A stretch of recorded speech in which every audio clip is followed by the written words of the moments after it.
नमस्कार, मैं हूं संजीव त्रिवेदी। आज विश्व पर्यावरण दिवस है, वर्ल्ड एनवायरनमेंट डे। और पर्यावरण के साथ हम लोगों ने क्या किया है, उसका नतीजा कौन कौन सा है, उसकी एक वानगी आज दिल्ली में दिखी है। और वो वानगी ये है कि आज दिल्ली में गर्मी ने अपने सारे रिकॉर्ड तोड़ दिए। पिछले 5 सालों में सबसे गर्म दिन रहा और कहा यह जा रहा है कि आज जयपुर में सबसे ज्यादा गर्मी हाल के वर्षों में रिकॉर्ड की गई है, 46 डिग्री सेल्सियस से भी ज्यादा। इतनी गर्मी लगातार आखिरकार क्यों हो रही है और क्या वजह हो सकती हैं और समझी जा सकती हैं कि अगर पेड़ कट रहे हैं और अगर दोहन जिस तरह से पर्यावरण का हो रहा है तो फिर नतीजे भी सामने हैं। और संकल्प शायद हमारी जो नई राजनीति शुरू की है नरेंद्र मोदी ने, उसका एक यह भी होना चाहिए कि पर्यावरण बचे।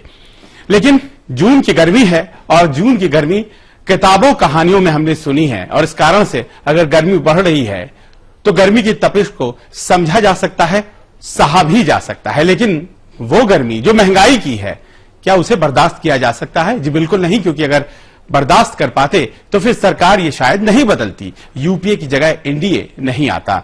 लेकिन अब ऐसा लगता है कि ये जो कहानी महंगाई की है वो अनवरत है, वो चलती ही जाएगी और आपकी जेब पर डाका डाला जाए इसकी तैयारी अर्थव्यवस्था करती ही रहती है और धीरे धीरे आपकी जेब कतरी जाएगी। आने वाले दिनों में भी इस बात की कहीं ना कहीं सुगबुगाहट है, गुंजाइश है। और पहली खबर यही है कि सीएनजी की कीमतों को लेकर इजाफा हो सकता है। सूत्र बता रहे हैं कि 1 जुलाई से नेचुरल गैस, प्राकृतिक गैस की कीमतें दोगुनी हो जाएंगी।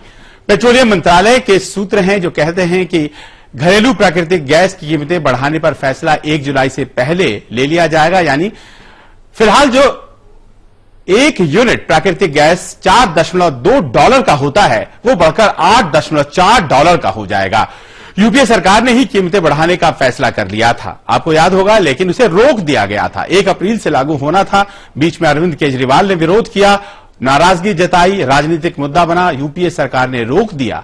लेकिन उसके बाद ये पूरे चुनाव में तो रुका रहा। लेकिन अब जबकि नई सरकार आ गई है तो नई सरकार में नीतियां नहीं हैं और ऐसा लगता है कि जो महंगाई की मार है वो जरूर पड़ने वाली है। और अगर $4.1 से बढ़कर $8.2 हो जाता है प्रति यूनिट नेचुरल गैस, तो फिर आने वाले दिनों में एक चीज जो दिखाई पड़ती है तय है और वो ये है कि सीएनजी पर चलने वाली गाड़ियां अब ₹10 महंगे किलो खरीदेंगी सीएनजी के गैस। और सीएनजी चूंकि ट्रांसपोर्ट में बहुत इस्तेमाल होता है तो फिर जो ट्रांसपोर्ट है, यातायात है, किराया भाड़ा जरूर बढ़ जाएगा। और इसके लिए क्या तैयार रहने की जरूरत है या फिर बीच में नरेंद्र मोदी आएंगे और वो कहीं ना कहीं इस पूरी बात को रोक देंगे? भले ही बाबू कह रहे हो, ब्यूरोक्रेट कह रहे हो कि जरूरी है, लेकिन कोई ना कोई रास्ता निकलेगा क्या, देखना पड़ेगा। निगाहें नरेंद्र मोदी की तरफ होंगी, क्योंकि यूपीए में और एनडीए में अंतर तो होना ही चाहिए। लोगों की जेबों पर इस तरह से मार नहीं पड़ सकती है। और इसलिए कि सब कुछ बदला है, नई सरकार आई है और नई लोकसभा का गठन हुआ है। और आज नई लोकसभा के गठन को जिस तरह से आकार मिल रहा था वो भी आपको बताते हैं। बात उन नवनिर्वाचित सांसदों की करते हैं जो आज शपथ ग्रहण कर रहे थे। 16वीं लोकसभा के नवनिर्वाचित सांसद आज सब आए थे और देखिए किस किस तरह से कोई डांस कर रहा है, कोई नए नए तरह की पगड़ी पहन रहा है, नए तरह का अंगवस्त्र डाल रखा है किसी ने ये चौधरी देवीलाल का परिवार आपने देखा, परपौत्र हैं, परपोते दुष्यंत चौटाला चुनकर आए हैं। और ये देखिए भगवा कई लोगों के वस्त्र के तौर पर नए लोग। और ये हैं काठियावाड़ से हैं सांसद भीमाजी राव और अपने पारंपरिक वेशभूषा में पहुंचे थे भगवंत मान, जिन्होंने चुनाव संगरूर से जीता है। और ये सब पहुंचे थे कांग्रेस सांसद और प्रोटेम स्पीकर कमलनाथ ने आज शपथ दिलाई है इन सबों को और खूब रंग देखने को मिले। शताब्दी राय जीतकर दोबारा से पहुंची हैं और सबसे पहले प्रधानमंत्री नरेंद्र मोदी ने शपथ लिया, शपथ हिंदी में। दास मोदी जो लोकसभा का सदस्य निर्वाचित हुआ हूं, ईश्वर की शपथ लेता हूं कि मैं विधि द्वारा स्थापित भारत के संविधान के प्रति सच्ची श्रद्धा और निष्ठा रखूंगा। मैं भारत की प्रभुता और अखंडता अक्षुण्ण रखूंगा तथा जिस पद को मैं ग्रहण करने वाला हूं उसके कर्तव्यों का श्रद्धापूर्वक निर्वहन करूंगा।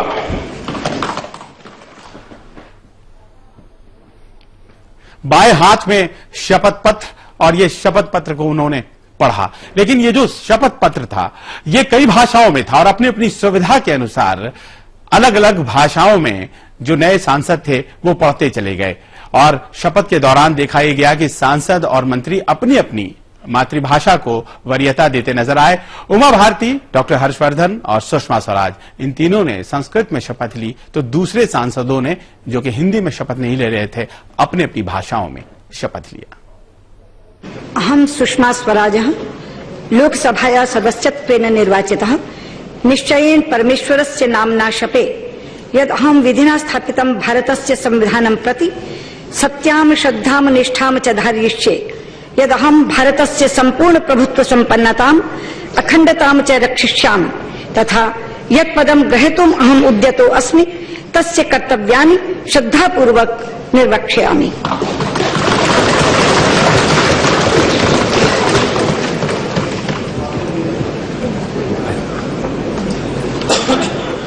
अहम सुषमा।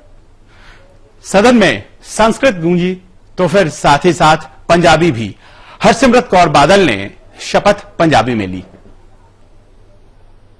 मैं हरसिमरत कौर बादल जो लोक सभा दी मैंबर चुनी गई हाँ ईश्वर दी सौं खांदी हाँ कि मैं कानून राही स्थापित भारत के संविधान प्रति सच्ची श्रद्धा ते निष्ठा रखांगी।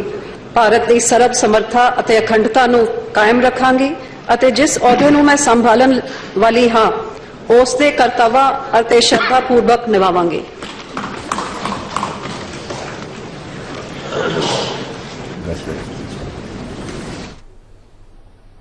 एक और खास बात, भोजपुरी सुपरस्टार मनोज तिवारी हैं तो भोजपुरी सुपरस्टार, लेकिन भोजपुर से नहीं बल्कि दिल्ली से चुनाव जीते हैं, नॉर्थ ईस्ट सीट से।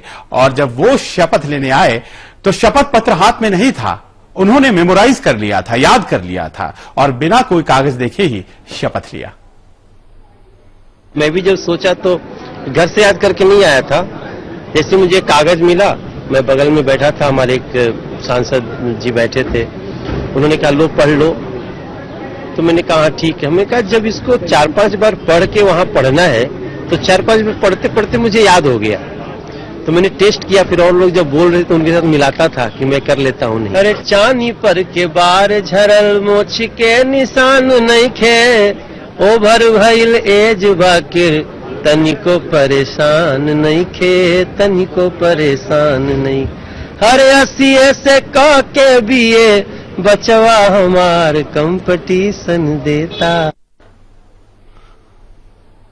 और इम्तिहान जारी है, ये कहना मनोज तिवारी का, नए इम्तिहान में आ गया हूं कह रहे थे। और अब आपको वो तस्वीर दिखाते हैं जिसमें प्रोटेम स्पीकर कमलनाथ ने कांग्रेस अध्यक्ष सोनिया गांधी को शपथ दिलाई। मैं सोनिया गांधी जो लोकसभा की सदस्य निर्वाचित हुई हूँ, सत्यनिष्ठा से प्रतिज्ञा करती हूँ कि मैं विधि द्वारा स्थापित भारत के संविधान के प्रति सच्ची श्रद्धा और निष्ठा रखूंगी। मैं भारत की प्रभुता और अखंडता अक्षुण्ण रखूंगी तथा जिस पद को मैं ग्रहण करने वाली हूँ उसके कर्तव्यों का श्रद्धापूर्वक निर्वहन करूंगी।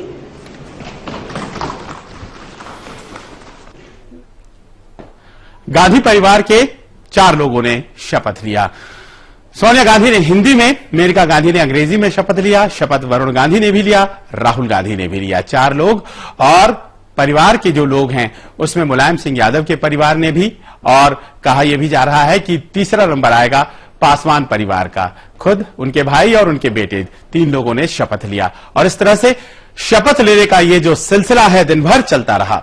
और उसके बाद ये भी तय हो गया है कि चूंकि आज सभी लोगों ने शपथ नहीं लिया है तो कल भी शपथ लिया जाएगा। और फिर शपथ लिए जाने के बाद सबसे अहम काम किया जाएगा और वो ये कि बीजेपी की वरिष्ठ नेता सुमित्रा महाजन को लोकसभा की नए स्पीकर के तौर पर चुना जाएगा। ये तय हो गया है उनका बनना। सुमित्रा महाजन ने आज स्पीकर पद के लिए अपना पर्चा भरा और इस मौके पर प्रधानमंत्री नरेंद्र मोदी समेत अलग अलग दलों के कुल 19 सदस्यों ने दलगत राजनीति से ऊपर उठकर सुमित्रा महाजन के नाम का प्रस्ताव किया।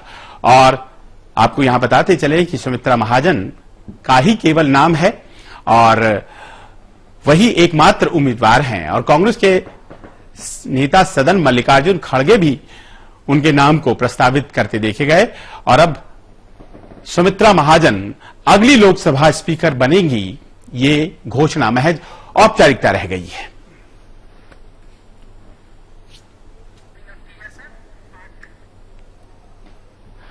तो सुमित्रा महाजन होंगी नई स्पीकर। 8 दफे वो सांसद रही हैं। इंदौर शहर से ताई कहा जाता है और सुमित्रा महाजन के सांसद होने के साथ लगातार दूसरी महिला होंगी जो कि लोकसभा स्पीकर का पदभार ग्रहण करेंगी। इसके पहले आप जानते हैं मीरा कुमार 5 सालों तक स्पीकर थी और अब सुमित्रा महाजन। चलिए, ये बात हो गई शपथ ग्रहण की। एक विराम ले लेते हैं क्योंकि अब कुछ ऐसी राजनीति की खबर आपको बतानी है जिसमें ऐसा लगता है कि मोदी लहर का प्रभाव चुनाव के बाद भी कांग्रेसियों पर पड़ रहा है। शशि थरूर ने कुछ तारीफ कर दी तो फिर पार्टी ने कहा ये उनकी अपनी राय है। एक विराम।